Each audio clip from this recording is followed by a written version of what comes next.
انسان کی آنکھ کی نظر جس چیز پہ گئی اس کو اس نے نام دیا، اس نام کے پیچھے تھی کوئی اس کی یادداشت، کوئی وجہ۔ ایسے ہی ہمارے اس ایریا تھرپارکر کے نام کے پیچھے بھی کوئی نہ کوئی وجہ ہوگی، آئیے مل کے ڈھونڈتے ہیں۔ تو تھر پارکر کو سمجھنے کے لیے ہم تھر اور پارکر الگ الگ کر کے سمجھتے ہیں۔ پہلے سمجھتے ہیں تھر اور بعد میں آتے ہیں پارکر کے اوپر۔ تھر لفظ کے بھی پیچھے 3 کہانیاں ہیں، یہ کہاں سے آیا ہوگا۔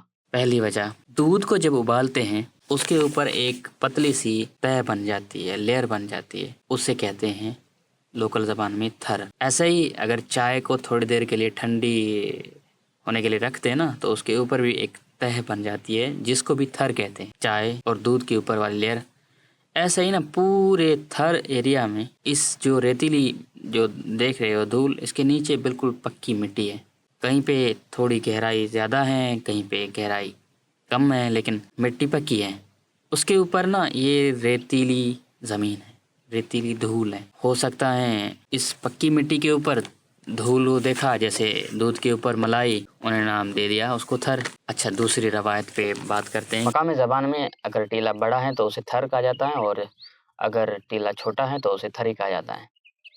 ایسے ہی ہو سکتا ہے بن گیا ہو ٹیلوں کا ملک یا تھریوں کا ملک۔ ہیں تو یہ ریتیلی علاقہ، ریت کے بڑے بڑے ٹیلے ہیں ادھر، ٹائم کے ساتھ چینج ہو کر یہ تھر بن گیا۔ تیسری روایت کے مطابق یہ لفظ سنسکرت کے ایک لفظ استھل سے نکلا ہوا ہے۔ استھل کا مطلب ایک جگہ، ایک رکی ہوئی جگہ۔ استھل سے بنا تھل، وقت کے ساتھ استھل سے تھل بن گیا اور تھل سے تھر بن گیا۔ یہ تھی 3 وجوہات۔ پہلی ملائی کی تہ یا جسے تھر کہتے ہیں، جیسے پکی زمین کے اوپر یہ ملائی پڑی ہے، ریت پڑی ہے ٹیلوں کی وجہ سے، اور تیسری سنسکرت زبان کے لفظ استھل سے نکلا ہوا، استھل سے۔ ان تینوں میں سے جو بھی ہو، لیکن اس علاقے کو نام دینے والے بندے رہتے تھے، انہوں نے ہی نام دیا، کسی بادشاہ نے نہیں نام دیا۔ اس کے بعد ہم آتے ہیں پارکر کے اوپر۔ ابھی کے ٹائم ابھی دیکھو تو نگر پارکر جو شہر ہیں اس کے آس پاس جو ایریا ہیں، اس کے نا ساؤتھ اور ایسٹ سائڈ پہ کچھ ایک ایریا ہے۔ پہلے کے زمانے میں کچھ اور پارکر کے بیچ میں پانی کھڑا ہوا کرتا تھا، جو ابھی رن بن گیا ہے۔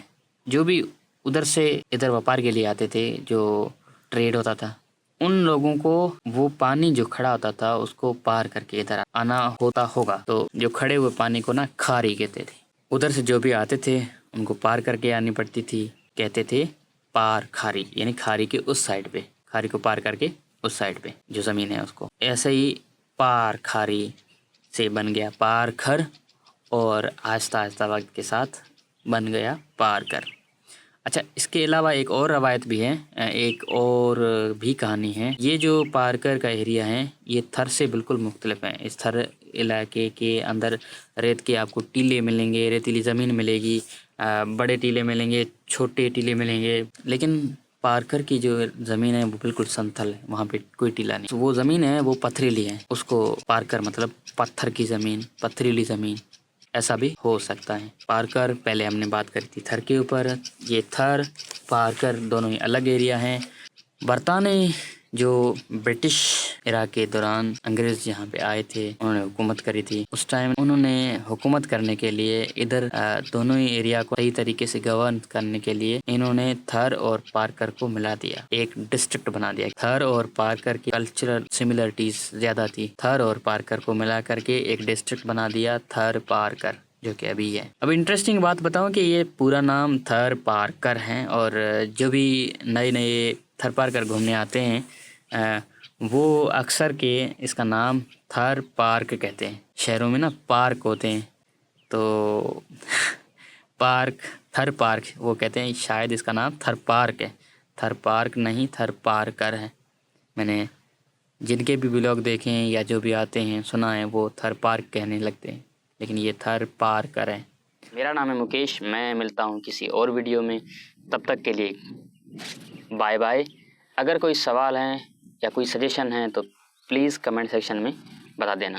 تھینک یو، گڈ بائے، اللہ حافظ۔